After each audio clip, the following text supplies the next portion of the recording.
నమస్తే అండి. ప్రతి విషయం మీద రాజకీయం చేయడం వైసీపీ వాళ్ళకే సాధ్యమని మరోసారి నిరూపితమైంది.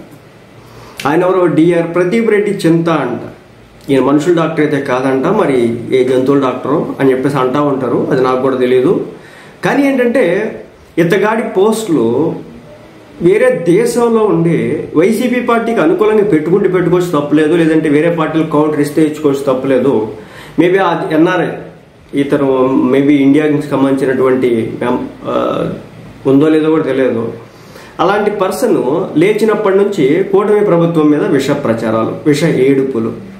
ఈరోజు ఒక పోస్ట్ పెట్టినాడు.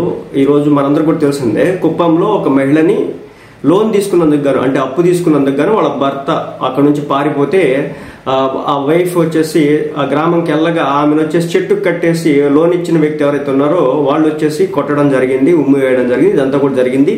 దీని మీద నారా చంద్రబాబు నాయుడు గారు రియాక్ట్ అయినారు. అదేవిధంగా పోలీస్ డిపార్ట్మెంట్ వాళ్ళు చర్యలు తీసుకున్నారు. అదేవిధంగా హోమ్ మినిస్టర్ అనిత గారు మాట్లాడడం అయితే జరిగింది. మరి ఇతగాడు చాలా వేల వందల కిలోమీటర్ల దూరంలో ఉన్నాడు కాబట్టి బహుశా సమాచారం తెలిసినట్లేదు. సమాచారం తెలియక అడ్డగోలు కారుకుతున్నారు అనమాట.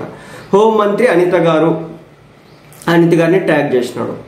రాష్ట్ర మహిళలందరూ మీ కాళ్ళు పట్టుకోవడానికి కూడా సిద్ధంగా ఉన్నారు. దేనికోసం, ఎందుకోసం? ఈ ఇన్సిడెంట్, ఈ సంఘటనని హోమ్ మినిస్టర్ అనిత గారు చేయించినారా, లేదు కూటమి ప్రభుత్వం చేయించిందా, చంద్రబాబు నాయుడు గారు చేయించినారా? అంటే ఏది జరిగినా కానీ ముందు వీళ్ళకి అంటగట్టేయాలి ఏదో ఒక రూపేణ. దయచేసి మహిళలపై ఈ అకృత్యాలు ఆపండి. పరిపాలన అంటే కక్షలు కార్పణ్యాలు మాత్రమే కాదు.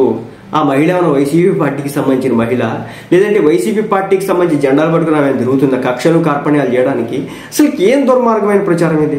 నాకైతే అర్థం కాని పరిస్థితి. అంటే ప్రతి దానిలో కూడా రాజకీయాలు ఎత్తుకుతున్నాడు ఈ పెద్ద మనిషి. ఇదేమైనా కరెక్టా? కూటమి ప్రభుత్వం అసలు దీని మీద స్పందించకూడదు అనుకుంటే, దీన్ని తొక్కిపెట్టాలనుకుంటే వాళ్ళు హోమ్ మినిస్టర్ గారు ఎందుకు మాట్లాడతారు? టీడీపీ రిలేటెడ్ ఛానల్స్ ఎందుకు వార్తలు వస్తాయి? టీడీపీ పార్టీ అభిమానులు సోషల్ మీడియాలో ఎందుకు నారా లోకేష్ గారికి, చంద్రబాబు నాయుడు గారికి ట్యాగ్ చేసి అడుగుతారు? కొంచెం కూడా సిగ్గు శరం అలాంటిది భగవంతుడు వీళ్ళకి ఎంత మాత్రం పెట్టాడు నాకైతే అర్థం కాదు. అరే కూటమి ప్రభుత్వం ఇంత ఫాస్ట్గా రెస్పాండ్ అయితే హోమ్ మినిస్టర్ గారు ఫోన్ చేసి మాట్లాడినారంటే ఆ మహిళకి, అయినప్పటికీ కూడా ఇతను రాద్ధాంతం చేస్తున్నాడు.